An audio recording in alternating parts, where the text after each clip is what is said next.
Bonjour, nous sommes encore et toujours aujourd'hui samedi 28 juin 2014. Il est 18h24. Je vais avancer dans le livre de Samuel par deux chapitres, le 20 et le 21. Peut-être le 22. En tout cas le 20. Voici le 20. Il se trouvait là un méchant homme nommé Sheba de Bikri Benjamite. Il sonna de la trompette et dit: point de part pour nous avec David, point d'héritage pour nous avec le fils d'Isaïe, chacun à sa tente, Israël. Et tous les hommes d'Israël s'éloignèrent de David et suivirent Sheba, fils de Bikri. Mais les hommes de Juda restèrent fidèles à leur roi et l'accompagnèrent depuis le Jourdain jusqu'à Jérusalem. David rentra dans sa maison à Jérusalem.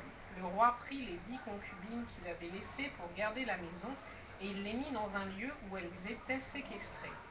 Il pourvut à leur entretien, mais il n'alla point vers elles, et elles furent enfermées jusqu'au jour de leur mort, vivant dans un état de veuvage. Le roi dit à Amasa: convoque-moi d'ici à 3 jours les hommes de Juda, et toi sois ici présent. Amasa partit pour convoquer Juda, mais il tarda au-delà du temps que le roi lui avait fixé. David dit alors à Abishai: Sheba, fils de Bikri, va maintenant nous faire plus de mal qu'Absalom. Prends toi-même les serviteurs de ton maître et poursuis-le, de peur qu'il ne trouve des villes fortes et ne se dérobe à nos yeux. Et Abishai partit, suivi des gens de Joab, des Kérésiens et des Pélétiens, et de tous les vaillants hommes. Ils sortirent de Jérusalem afin de poursuivre Sheba, fils de Bikri. Lorsqu'ils furent près de la grande pierre qui est à Gabaon, Amasa arriva devant eux. Joab était ceint d'une épée par-dessus les habits dont il était revêtu. Elle était attachée à ses reins dans le fourreau d'où elle glissa. Comme Joab s'avançait, qu'est-ce que c'est que ça? Je relis. Oh là là. Lorsqu'ils furent près de la grande pierre qui est à Gabaon, Amasa arriva devant eux. Point. Joab était ceint d'une épée par-dessus les habits dont il était revêtu. Elle était attachée à ses reins dans le fourreau, d'où elle glissa, comme Joab s'avançait. Point. Joab dit à Amasa: te portes-tu bien, mon frère? Et de la main droite, il saisit la barbe d'Amasa pour le baiser. Amasa ne prit point garde à l'épée qui était dans la main de Joab, et Joab l'en frappa au ventre, et répandit ses entrailles à terre, sans lui porter un second coup, et Amasa mourut. Joab et son frère Abishai marchèrent à la poursuite de Sheba, fils de Bikri. Un homme d'entre les gens de Joab resta près d'Amasa, et il disait: qui veut de Joab et qui est pour David? Qu'il suive Joab. Amasa se roulait dans le sang au milieu de la route, et cet homme, ayant vu que tout le peuple s'arrêtait, poussa Amasa hors de la route dans un champ et jeta sur lui un vêtement lorsqu'il vit que tous ceux qui arrivaient près de lui s'arrêtaient. Quand il fut ôté de la route, chacun suivit Joab afin de poursuivre Sheba, fils de Bikri. Joab traversa toutes les tribus d'Israël dans la direction d'Abel-Beth-Maasa. Et tous les hommes d'élite se rassemblèrent et le suivirent. Il vint assiéger Sheba dans Abel-Beth-Maaka, et ils élevèrent contre la ville une terrasse qui atteignait le rempart. Tout le peuple qui était avec Joab tapait la muraille pour la faire tomber. Alors une femme habile se mit à crier depuis la ville: écoutez, écoutez, dites, je vous prie, à Joab: approche jusqu'ici, je veux te parler. Il s'approcha d'elle et la femme dit: es-tu Joab? Il répondit: je le suis. Et elle lui dit: écoute les paroles de ta servante. Il répondit: j'écoute. Et elle dit: autrefois on avait coutume de dire que l'on consulte Abel, et tout se terminait ainsi. Je suis une des villes paisibles et fidèles en Israël, et tu cherches à faire périr une ville qui est... Quoi? Et tu cherches à faire périr une ville qui est une mère en Israël. Pourquoi détruirais-tu l'héritage de l'Éternel? Joab répondit: loin, loin de moi la pensée de détruire et de ruiner. La chose n'est pas ainsi. Mais un homme de la montagne d'Éphraïm, nommé Sheba, fils de Bikri, a levé la main contre le roi David. Livrez-le, lui seul, et je m'éloignerai de la ville. La femme dit à Joab: voici sa tête te sera jetée par la muraille. Et la femme alla vers tout le peuple avec sa sagesse, et ils coupèrent la tête à Sheba, fils de Bikri, et la jetèrent à Joab. Joab sonna de la trompette. On se dispersa loin de la ville, et chacun s'en alla dans sa tente. Et Joab retourna à Jérusalem vers le roi. Joab commandait toute l'armée d'Israël. Benaja, fils de Jéhojada, était à la tête des Kérésiens et des Pélésiens. Adoram était préposé sur les impôts. Josaphat, fils d'Achiloud, était archiviste. Shéja était secrétaire. Sadok et Abiatar étaient sacrificateurs, et Ira de Jaïr était ministre d'État de David. Chapitre 21. Du temps de David, il y eut une famine qui dura 3 ans. David chercha la face de l'Éternel. Oh là là. Attends, laisse-moi finir ça, parce que si c'est pour avoir du bruit dans la tête, c'est pas la peine.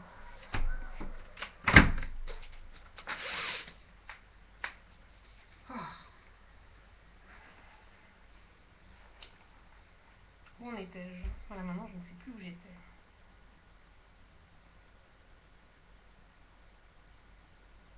Bon, je relis depuis le début. Non, j'en étais où? C'est le 21. Voilà. Du temps de David, il y eut une famine qui dura 3 ans. David chercha la face de l'Éternel, et l'Éternel dit: c'est à cause de Saül et de sa maison sanguinaire. C'est parce qu'il a fait périr les Gabaonites. Le roi appela les Gabaonites pour leur parler. Les Gabaonites n'étaient point d'entre les enfants d'Israël, mais c'était un reste des Amoréens. Les enfants d'Israël s'étaient liés envers eux par un serment, et néanmoins Saül avait voulu les frapper dans son zèle pour les enfants d'Israël et de Juda. David dit aux Gabaonites: que puis-je faire pour vous, et avec quoi ferai-je expiation, afin que vous bénissiez l'héritage de l'Éternel? Les Gabaonites lui répondirent: ce n'est pas pour nous une question d'argent et d'or avec Saül et avec sa maison, et ce n'est pas à nous qu'il appartient de faire mourir personne en Israël. Et le roi dit: que voulez-vous donc que je fasse pour vous? Ils répondirent au roi: puisque cet homme nous a consumés, et qu'il avait le projet de nous détruire pour nous faire disparaître de tout le territoire d'Israël, qu'on nous livre 7 hommes d'entre ses fils, et nous les pendrons devant l'Éternel à Gibéa de Saül, l'élu de l'Éternel. Et le roi dit: je les livrerai. Le roi épargna Méphibosheth, fils de Jonathan, fils de Saül, à cause du serment qu'avaient fait entre eux devant l'Éternel David et Jonathan, fils de Saül. Mais le roi prit les 2 fils que Ritspa, fille d'Aja, avait enfantés à Saül, Harmonie et Méphibosheth, et les 5 fils de Mérab, fille de Saül, avaient enfanté quoi? Et les 5 fils que Mérab, fils de Saül, avait enfantés à Adriel de Méola, fils de Barziaï. Il les livra entre les mains des Gabaonites, qui les pendirent sur la montagne devant l'Éternel.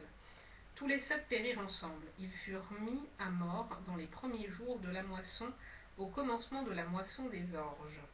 Ritspa, fille d'Aja, prit un sac et l'étendit sous elle contre le rocher. Depuis le commencement de la moisson jusqu'à ce que la pluie du ciel tombât sur elle, et elle empêcha les oiseaux du ciel de s'approcher d'eux pendant le jour, et les bêtes des champs pendant la nuit. On informa David de ce qu'avait fait Ritspa, fille d'Aja, concubine de Saül. Et David alla prendre les os de Saül et les os de Jonathan son fils chez les habitants de Jabès en Galaad, qui les avaient enlevés de la place de Beth-Shan, où les Philistins les avaient suspendus lorsqu'ils battirent Saül à Gilboa. Il emporta de là les os de Saül et les os de Jonathan son fils, et l'on recueillit aussi les os de ceux qui avaient été pendus. On enterra les os de Saül et de Jonathan son fils au pays de Benjamin, à Tsela, dans le sépulcre de Kis, père de Saül, et l'on fit tout ce que le roi avait ordonné. Après cela, Dieu fut apaisé envers le pays. Les Philistins firent encore la guerre à Israël. David descendit avec ses serviteurs, et ils combattirent les Philistins. David était fatigué, et Jishbi-Benob, l'un des enfants de Rapha, eut la pensée de tuer David. Il avait une lance du poids de 300 cycles d'airain, et il était ceint d'une épée neuve. Abishai, fils de Tserouja, vint au secours de David, frappa le Philistin et le tua. Alors les gens de David jurèrent en lui disant: tu ne sortiras plus avec nous pour combattre, et tu n'éteindras pas la lampe d'Israël. Il y eut encore, après cela, une bataille à Gob avec les Philistins. Alors, Sibécaï, le Hushatite, tua Saph, qui était un des enfants de Rapha. Il y eut encore une bataille à Gob avec les Philistins. Et Elchanan, fils de Jaaré-Oregim, de Bethléem, tua Goliath de Gath, qui avait une lance dont le bois était comme une ensouple de tisserand. Il y eut encore une bataille à Gath. Il s'y trouva un homme de haute taille qui avait 6 doigts à chaque main et à chaque pied, 24 en tout, et qui était aussi issu de Rapha. Il jeta un défi à Israël, et Jonathan, fils de Chiméa, frère de David, le tua. Ces 4 hommes étaient des enfants de Rapha à Gath. Ils périrent par la main de David et par la main de ses serviteurs. Chapitre 22. David adressa à l'Éternel les paroles de ce cantique lorsque l'Éternel l'eut délivré de la main de tous ses ennemis et de la main de Saül. Il dit: L'Éternel est mon rocher, ma forteresse, mon libérateur. Dieu est mon rocher, où je trouve un abri, mon bouclier et la force qui me sauve, ma haute retraite et mon refuge. Ô mon sauveur, tu me garantis de la violence. Je m'écrie: loué soit l'Éternel, et je suis délivré de mes ennemis. Car les flots de la mort m'avaient environné, les torrents de la destruction m'avaient épouvanté, les liens du sépulcre m'avaient entouré, les filets de la mort m'avaient surpris. Dans ma détresse, j'ai invoqué l'Éternel, j'ai invoqué mon Dieu. De son palais, il a entendu ma voix, et mon cri est parvenu à ses oreilles. La terre fut ébranlée et trembla. Les fondements des cieux frémirent, et ils furent ébranlés parce qu'il était irrité. Il s'élevait de la fumée dans ses narines, et un feu dévorant sortait de sa bouche. Il en jaillissait des charbons embrasés. Il abaissa les cieux et il descendit. Il y avait une épaisse nuée sous ses pieds.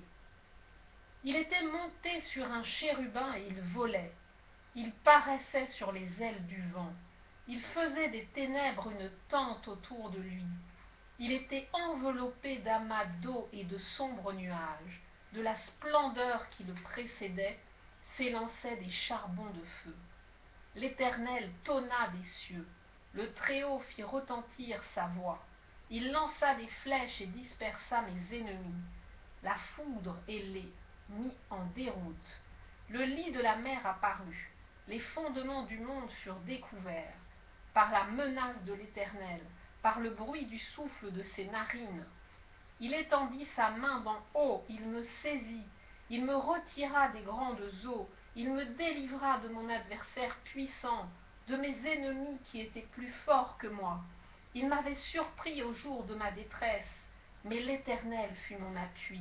Il m'a mis au large, il m'a sauvé parce qu'il m'aime. L'Éternel m'a traité selon ma droiture, il m'a rendu selon la pureté de mes mains, car j'ai observé les voies de l'Éternel, et je n'ai point été coupable envers mon Dieu. Toutes ses ordonnances ont été devant moi, et je ne me suis point écarté de ses lois. J'ai été sans reproche envers lui, et je me suis tenu en garde contre mon iniquité. Ainsi l'Éternel m'a rendu selon ma droiture, selon ma pureté devant ses yeux. Avec celui qui est bon, tu te montres bon. Avec l'homme droit, tu agis selon la droiture. Avec celui qui est pur, tu te montres pur. Et avec le pervers, tu agis selon sa perversité. Tu sauves le peuple qui s'humilie, et de ton regard tu abaisses les orgueilleux. Oui, tu es ma lumière, ô Éternel. L'Éternel éclaire mes ténèbres. Avec toi je me précipite sur une troupe en armes. Avec mon Dieu je franchis une muraille. Les voies de Dieu sont parfaites. La parole de l'Éternel est éprouvée. Il est un bouclier pour tous ceux qui se confient en lui. Car qui est Dieu si ce n'est l'Éternel? Et qui est un rocher si ce n'est notre Dieu? C'est Dieu qui est ma puissante forteresse et qui me conduit dans la voie droite. Il rend mes pieds semblables à ceux des biches, et il me place sur mes lieux élevés. Il exerce mes mains au combat, et mes bras tendent l'arc d'airain. Tu me donnes le bouclier de ton salut, et je deviens grand par ta bonté. Tu élargis le chemin sous mes pas, et mes pieds ne chancellent point. Je poursuis mes ennemis, et je les détruis. Je ne reviens pas avant de les avoir anéantis. Je les anéantis, je les brise, et ils ne relèvent plus, ils ne se relèvent plus. Ils tombent sous mes pieds. Tu me ceins de force pour le combat. Tu fais plier sous moi mes adversaires. Tu fais tourner le dos à mes ennemis devant moi, et j'extermine ceux qui me haïssent. Ils regardent autour d'eux et personne pour les sauver. Ils crient à l'Éternel et il ne leur répond pas. Je les broie comme la poussière de la terre. Je les écrase, je les foule comme la boue des rues. Tu me délivres des dissensions de mon peuple. Tu me conserves pour chef des nations, un peuple que je ne connaissais pas, mais t'a servi. Les fils de l'étranger me flattent, ils m'obéissent au premier ordre. Les fils de l'étranger sont en défaillance, ils tremblent hors de leur forteresse. Vive l'Éternel et béni soit mon rocher. Que Dieu, le rocher de mon salut, soit exalté. Le Dieu qui est mon vengeur, qui m'assujettit les peuples et qui me fait échapper à mes ennemis. Tu m'élèves au-dessus de mes adversaires, tu me délivres de l'homme violent. C'est pourquoi je te louerai parmi les nations, ô Éternel, et je chanterai à la gloire de ton nom. Il accorde de grandes délivrances à son roi, et il fait miséricorde à son oint, à David et à sa postérité pour toujours. Eh bien,